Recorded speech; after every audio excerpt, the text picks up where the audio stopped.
भारत की सत्ता में काबिज होकर प्रत्यक्ष रूप से अंग्रेजों की तरह जुल्म करने वाली एकमात्र महिला इंदिरा गांधी को आयरन लेडी कहा जाता है, जबकि भारत की आज़ादी के बाद ये एक ऐसी महिला रही हैं जिसने अंग्रेजों की तरह भारत के टुकड़े करने में अंग्रेजों की साजिशपूर्ण योजना में खुलेआम सहयोग करके भारत से अलग हुए पाकिस्तान के दो टुकड़े करके बांग्लादेश बनाया। ये अंग्रेजों की ही पहले से बनाई गई योजना में शामिल था कि पाकिस्तान के दो टुकड़े कर अलग अलग दो देश बनाएंगे। इसलिए पाकिस्तान का हिस्सा उत्तर पूर्व में स्थित है जबकि बांग्लादेश पूर्व में है।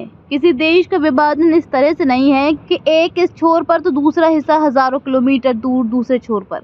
इंदिरा गांधी ने अंग्रेजों के इस महत्वपूर्ण काम को करके इतिहास में आयरन लेडी कहलाने का दर्जा अंग्रेजों से प्राप्त किया। विपक्ष का काम करने वाले अटल ने तब इंदिरा गांधी को दुर्गा कहा था। ये सब विपक्ष की मिलीभगत का सबसे बड़ा उदाहरण है।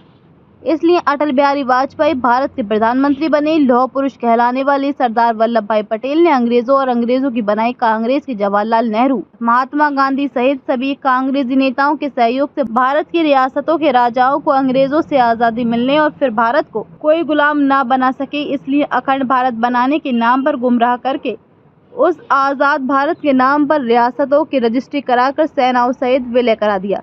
जो भारत आज तक भी आज़ाद नहीं है, जो आज़ादी के नाम पर भारतीय स्वतंत्रता अधिनियम नाम का एक कानून है जिसे अंग्रेजों ने अपने नियमों से बनाकर ब्रिटिश संसद में 4 जुलाई 1947 को पेश करके 18 जुलाई 1947 को पास किया था। अंग्रेजों की बनाई कांग्रेस पार्टी के पंडित जवाहरलाल नेहरू सहित कांग्रेस के नेताओं ने तत्कालीन समाचार पत्रों और स्वतंत्रता संग्राम सेनानियों से झूठ फैलाकर लोगों को भारत की आज़ादी की बात बताकर उनके भरोसे का फायदा उठाया। अब भारत में सरदार वल्लभ भाई पटेल की सबसे ऊंची मूर्ति लगाई गई है, वह भी चीन को 3000 करोड़ का ठेका देकर।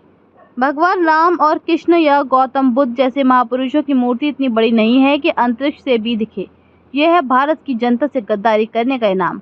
अब आप बताओ, अब अंग्रेज भारत की जनता से गद्दारी करने वालों का नाम इतिहास में अमर करेंगे, उन्हें महान बताएंगे, उनके द्वारा की गई गद्दारी को छुपाएंगे, उनकी पीढ़ियों को राजाओं की तरह सुख सुविधाएं और सत्ता के साथ साथ पेंशन देंगे, जबकि भारत की आज़ादी के लिए लड़ने वाले क्रांतिकारियों को फांसी पर चढ़ाएंगे और किसी भी हादसे में मार डालेंगे। और भगत सिंह जैसे क्रांतिकारियों को आज भी शहीद का दर्जा देने के लिए अंग्रेजों के शासनकाल का रिकॉर्ड मांगे, तब देश की जनता में से कितने ऐसे लोग होंगे जो क्रांतिकारी बनकर भारत की आज़ादी के लिए लड़ना पसंद करेंगे। अकेले भारत का यह हाल है, ऐसी बात नहीं है। अंग्रेजों ने 14वीं शताब्दी से इस तरह पूरे विश्व को गुलाम बनाने की योजना बनाई थी। इसके लिए अंग्रेजों की टीम हर दिन 14वीं सदी से आज तक हर देश के इंसानों पर शोध करके उन्हें हमेशा गुलाम बनाए रखने के उपाय निकालती है। युद्ध और महामारियों से लोगों को डराकर उनका ध्यान आज़ादी के सबसे महत्वपूर्ण कार्य से हटाया जाता है। ऐसा इतिहास के जानकार सूत्र बता रहे हैं। शिवानी बागले, ब्यूरो, दिल्ली। खबर को शेयर फॉरवर्ड कर पूरे विश्व में पहुंचाकर विश्वगुरु भारत में सहयोगी बनकर बिना वर्दी के सैनिकों की तरह आप भी गर्व महसूस कीजिए। सैनिक गर्जना समाचार पत्र।